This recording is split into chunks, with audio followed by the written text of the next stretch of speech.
Ito po yung tambakan ng basura na kung saan malapit po ito sa kabahayan. So, ayan. O, yun sa dulo na yun, may nakatira na po. So, as you can see, guys, ang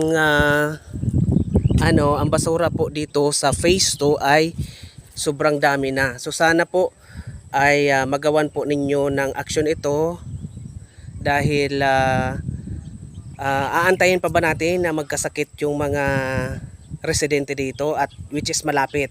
Ayan, ang baho ng basura guys. It takes, sabi nung nakausap ko dito, it takes 4 months o running 5 months na ito. So sana magawan po ninyo to ng paraan. So ito yung isa na gabundok. Then yung isang yun na nandun sa dulo, ayun, na nasa dulo na yon is ano din yan, cage din ng basurahan. So nag-overflow na din, nag-exceed na dito.